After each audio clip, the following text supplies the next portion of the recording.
Assalamualaikum warahmatullahi taala wabarakatuh. Alhamdulillahi rabbil alamin. Wassalatu wassalamu ala asyrafil anbiya wal mursalin wa ala alihi wa sahbihi ajma'in. Yang dihormati lagi dikasihi Ustazah Ainul Mardiyah binti Zabidi selaku pensyarah dalam subjek fiqh ibadat serta rakan-rakan seperjuangan. Hari ini kami daripada kumpulan 9 ingin membentangkan dua tajuk, yakni tajuk perburuan dan penyembelihan. Pertamanya saya ingin memperkenalkan ahli kumpulan kami. Yang pertamanya Muhammad Najmi bin Muhammad Rozi, nombor matrik D193111936. Yang kedua Ahmad Mukri bin Haribain, nombor matrik D193111988. Dan yang terakhir Muhammad Adib bin Muhammad Daud, nombor matrik D194111846. Perburuan berasal dari perkataan soda yang bermaksud menangkap dan berburu binatang dengan helah sama ada ia boleh dimakan ataupun tidak boleh dimakan. Kebanyakan ulama usul fiqh menjelaskan bahawa binatang buruan ialah binatang yang boleh dimakan ataupun halal untuk kita makan. Pensyariatan berburu, firman Allah Subhanahu wa taala, maksudnya dihalal bagi kamu, yakni memakan binatang-binatang ternak dan sebagainya, kecuali apa yang dinyatakan ataupun dibacakan kepada kamu. Tidak pula bererti kamu boleh berburu ketika berihram. Larangan berburu ketika ihram. Firman Allah Subhanahu wa taala, maksudnya janganlah kamu membunuh binatang buruan ketika kamu sedang berihram. Ayat ini menjelaskan bahawa apabila seorang itu dalam keadaan berihram, maka diharamkan baginya untuk membunuh binatang buruan. Hikmah pensyariatan buru. Pertama, ini adalah salah satu cara yang telah ditentukan oleh syarak untuk menghalalkan binatang yang boleh dimakan melalui penyembelihan, perburuan dan sebagainya. Yang kedua, Allah telah memberi kemudahan kepada hamba-Nya untuk memperolehi binatang melalui kaedah memburu. Dan yang ketiga, ini juga adalah salah satu keringanan kepada manusia ataupun rukhsah kepada manusia yang tidak terselindung ataupun jelas bagi mereka yang meneliti ataupun mengkajinya. Perburuan halal dan tidak halal. Pada asalnya, semua binatang yang boleh diburu, walau apa pun jenis caranya, ia adalah halal. Ini berdasarkan firman Allah Subhanahu wa taala, wa idza halaltum fastadu. Maksudnya, dan apabila kamu selesai dari ihram, maka bolehlah kamu berburu. Ayat ini menjelaskan apabila seseorang itu bukan dalam keadaan ihram ataupun dalam keadaan bebas, ia boleh memburu mengikut kehendaknya. Kita masuk pula kepada perburuan yang tidak halal, yakni haram untuk dimakan. Pertama, haram berburu binatang yang tidak halal dimakan, malah tidak harus dibunuhnya. Yang kedua, setiap buruan yang bertujuan suka-suka adalah haram, sama ada membunuh ataupun mencederakan binatang tersebut. Yang ketiga, haram berburu binatang darat yang halal dimakan bagi orang yang sedang berihram. Dan yang keempat, haram berburu binatang di tanah haram, yakni Mekah, walaupun bukan dalam keadaan berihram. Adapun memburu binatang yang tidak dimakan dagingnya tidak berdosa bagi orang yang berihram jika ia mengganggunya. Contohnya, orang itu dalam keadaan berihram, datang seekor ular kepadanya ingin mematuknya. Maka ia membunuh ular tersebut. Hukumnya tidak berdosa kepada orang yang berihram tersebut kerana ular tersebut boleh mendatangkan kemudaratan kepada dirinya. Kita masuk pula kepada cara berburu yang telah disyariatkan oleh Allah Subhanahu wa taala.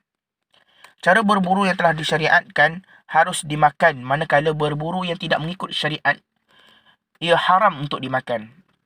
Pertama, mestilah menggunakan benda yang tajam seperti besi, timah, kaca, buluh dan sebagainya. Dalam kata lain, apabila seseorang itu ingin memburu, hendaklah menggunakan ataupun alat yang tajam untuk mematikan binatang tersebut. Ini berdasarkan hadis Rasulullah SAW. Ma anharad dam wa zukira smullahi alaih fakuluhu. Maksudnya, alat yang boleh mengalirkan darah dan nama Allah disebut, maka makanlah sembelihan itu. Ayat di atas menyatakan bahawa apabila alat tersebut dapat mengalirkan darah dan nama Allah disebut sebelum sembelihan tersebut, maka halal bagi kita untuk memakan hasil sembelihan tersebut. Binatang yang dibunuh dengan benda yang tidak tajam tetapi mati akibat tekanan ataupun hentakan seperti dibaling ataupun dipukul, haram dimakan daging tersebut. Contohnya, seekor lembu tercekik tali. Lalu ia pun mati, maka daging lembu tersebut haram untuk kita makan. Cara yang disyariatkan yang kedua ialah menggunakan binatang atau burung. Contoh pertama, kita ambil anjing buruan. Anjing itu disuruh untuk memburu ataupun menjaga binatang buruannya, maka halal dimakan. Contoh di sini ialah, contohnya tuan kepada anjing tersebut mengarahkan anjing untuk mengejar seekor rusa ataupun menjaga rusa tersebut, maka rusa tersebut halal dimakan dagingnya. Hal ini berdasarkan sabda Nabi SAW, apabila kamu melepaskan anjing pemburu yang terlatih sambil membaca bismillah, lalu ia memburu dan membunuh binatang buruannya, maka makanlah binatang buruan itu sekiranya binatang buruan itu dimakan olehnya, yakni anjing tersebut, maka janganlah kamu memakannya. Berburu dianggap sembelih. Apabila berburu mengikut syarat-syarat yang telah ditetapkan oleh syariat dan berjaya menangkap binatang buruan sama ada masih hidup ataupun mati, hukumnya adalah seperti berikut. Pertama, jika binatang buruan itu masih hidup, maka berburu tidak dianggap sembelihan dan ianya mesti secara syarak. Sekiranya binatang itu mati tanpa disembelih, maka ia haram dimakan dan dianggap bangkai ataupun najis. Dan yang kedua, jika pemburu mendapati binatang buruan yang mati setelah disegera mendapatkannya, kematian buruan itu dianggap sembelihan darurat dan ianya halal untuk dimakan.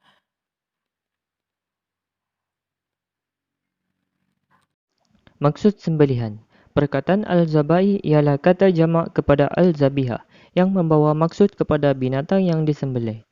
Lebih ringkas, sembelihan bermaksud binatang halal yang sempurna penyembelihannya mengikut syarak. Penyembelihan terbagi kepada dua, al-tazkiyah, al-zabhu. Maksud al-tazkiyah, penyembelihan pada atau leher binatang yang dapat dikawal atau melukakan binatang yang tidak terkawal. Contoh tidak terkawal adalah seperti binatang buruan yang dimatikan di bahagian anggota yang boleh mematikannya selain leher. Maksud al-zabhu, penyembelihan pada leher binatang yang menyebabkan kematiannya dengan mengikut syarat-syarat ataupun tidak. Hikmah syarat penyembelihan. Penyembelihan binatang adalah untuk menghalalkan semata-mata, untuk mematuhi perintah Allah, namun terdapat juga hikmah lain, iaitu pertama, semua syariat dan agama mengharamkan bangkai binatang atau menganggap ia sebagai najis. Kedua, menghukum darah sebagai najis dan wajib dijauhi kerana banyak kemudaratannya. Cara penyembelihan. Pertama, al-zabhu, penyembelihan pada leher binatang di sebelah atas halkum mengikut syarat-syarat. Kedua, al-nahru, penyembelihan pada leher binatang di sebelah bawah halkum. Ketiga, al-akru, penyembelihan pada keadaan darurat, iaitu melakukan binatang pada bahagian yang boleh mematikannya. Syarat sah penyembelihan ada terbagi kepada tiga. Syarat melakukan penyembelihan. Penyembelih hendaklah Yahudi dan Nasrani. Jika penyembelihan terdiri daripada murtad, penyembah berhala atau tidak percaya Tuhan, maka sembelihan tersebut adalah tidak halal atau tidak sah. Kedua, syarat binatang yang disembelih, binatang yang baik dan tidak memudaratkan kepada orang yang memakannya. Ketiga, syarat bagi alat penyembelihan mestilah tajam seperti pisau, parang dan sebagainya. A'udzubillahi minasyaitonirrajim. Bismillahirrahmanirrahim. Assalamualaikum warahmatullahi taala wabarakatuh. Saya Muhammad Adik Inzuddin Muhammad Daud di 193-11846. Okey. Beberapa perkara yang perlu diberi perhatian. Yang pertama, janin yang mati disebabkan oleh penyembelihan ibunya dianggap sebagai sembelihan kecuali jika hidup ia hendaklah disembelih. Berdasarkan hadis Abu Sa'id Al-Khudri radhiyallahu anhu katanya, kami bertanya kepada Rasulullah sallallahu alaihi wasallam tentang janin. Rasulullah sallallahu alaihi wasallam bersabda, "Kuluhu in syi'tum fa inna dakatu ummah." Maksudnya, makanlah janin tersebut jika kamu suka. Penyembelihannya adalah dengan penyembelihan ibunya. Riwayat Abu Daud. Poin yang kedua, mana-mana bahagian anggota binatang yang dipotong ketika hidupnya, hukumnya adalah sama dengan bangkai dari segi halal atau tidak halal dan dari segi bersih atau najis kecuali bulu yang dapat dimanfaatkan. Ini memberi maksud bahawa bahagian yang terpotong daripada haiwan dihukum sebagai bangkai. Berdasarkan hadis daripada Abu Sa'id Al-Khudri radhiyallahu anhu, Rasulullah sallallahu alaihi wasallam ditanya tentang lemak unta dan ekor kibas yang dipotong semasa hidupnya. Baginda bersabda, "Anna Rasulullah sallallahu alaihi wasallam su'ila an jibab as'a'immatil ibil wa alya al-ghanami ma qata'a min hayyi fahuwa mayyit." Maksudnya, mana-mana anggota bahagian binatang yang dipotong semasa hidupnya adalah bangkai. Riwayat Al-Hakim. Okey, pengecualian. Semua jenis bulu binatang yang dipotong semasa hidupnya dikecualikan daripada hukum tersebut dengan syarat-syarat tersebut. Syarat yang pertama, binatang tersebut adalah halal. Syarat yang kedua, bulu binatang tersebut dipotong semasa hidupnya atau setelah disembelih mengikut syarak. Dan syarat yang ketiga, bulu tersebut bukan daripada anggota yang terpisah daripada badannya semasa hidup. Okey, poin yang ketiga, bangkai haram dimakan walau apa cara sekalipun kematiannya. Maksud bangkai adalah binatang halal yang mati tanpa disembelih secara syarak dan binatang yang tidak halal sama ada mati sendiri atau disebabkan oleh sesuatu seperti dipukul, dicekik, dibenam ke dalam air dan seumpamanya. Begitu juga darah yang keluar mengalir daripada semua jenis binatang adalah haram. Ini berdasarkan firman Allah SWT, A'udzubillahi minasyaitonirrajim. Hurrimat 'alaikumul maitatu wad-damu wa lahmul khinzir wa ma uhilla li ghairillahi bih wal munkhaniqatu wal mawquzatu wal mutaraddiyatu wan natihah wa ma akala as-sab'u illa ma zakkaitum wa ma zubiha 'alan nusub. Maksudnya, diharamkan kepada kamu memakan bangkai binatang yang tidak disembelih dan darah yang keluar mengalir dan daging babi termasuk semuanya. Dan binatang disembelih kerana yang lain dari Allah, dan yang mati tercekik, dan yang mati dipukul, dan yang mati jatuh dari tempat yang tinggi, dan yang mati ditanduk, dan yang mati dimakan binatang buas kecuali yang sempat kamu sebelih sebelum habis nyawanya, dan yang disembelih atas nama berhala. Surah Al-Ma'idah ayat yang ketiga. Pengecualian pengharaman bangkai dan darah. Okey. Memastikan daripada pengharaman bangkai binatang ialah bangkai ikan dan belalang, dan darah pula ialah hati dan limpa. Hal ini berdasarkan hadis daripada Ibnu Umar radhiyallahu anhu. Sabda Rasulullah sallallahu alaihi wasallam, "Uhillat lana maitatana wad-daman fa immal maitatana fal hut wal jarad wa amma diman fal kaidu wat tuhal." Maksudnya, dihalalkan bagi kita dua bangkai dan dua jenis darah. Dua jenis bangkai ialah ikan dan belalang, manakala dua jenis darah ialah hati dan limpa. Riwayat Ahmad. Okey, seterusnya, penutup pada sebahagian perkara sunat dan penyembelihan. Disunatkan ketika sembelihan meraihkan perkara berikut. Yang pertama, Menyebut bismillah sahaja ketika menyembelih atau sahaja ketika melepaskan binatang pemburu atau ketika anak panah dilepaskan ke arah binatang buruan. Ini berdasarkan firman Allah Subhanahu wa taala. A'udzubillahi minasyaitonirrajim. Fakulu mimma dzukira smullahi alaih. Maksudnya, maka makanlah dari sembelihan binatang-binatang yang halal disebut nama Allah. Maka makanlah dari sembelihan binatang-binatang halal yang disebut nama Allah ketika menyembelihnya. Surah Al-An'am ayat yang ke-118.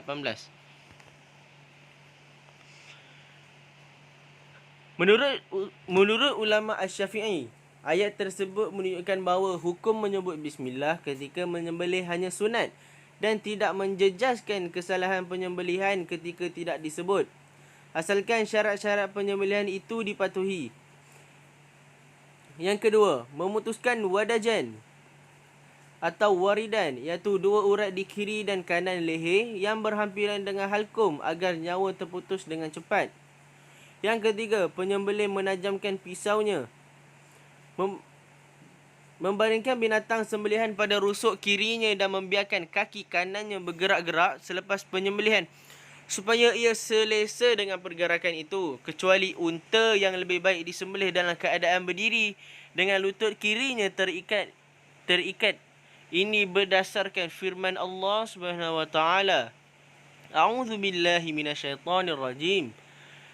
Fadhkuru smallahi 'alaiha shawaf. Maksudnya, oleh itu, sebelah nama Allah semasa menyembelihnya. Ketika itu berdiri di atas 3 kakinya. Surah Al-Hajj ayat yang ke-36. Okey, poin yang terakhir yang akan saya bentangkan. Penyembelih dan binatang sembelihan menghadap kiblat ketika penyembelihan. Ini kerana kiblat merupakan arah yang paling mulia. Sekian, terima kasih.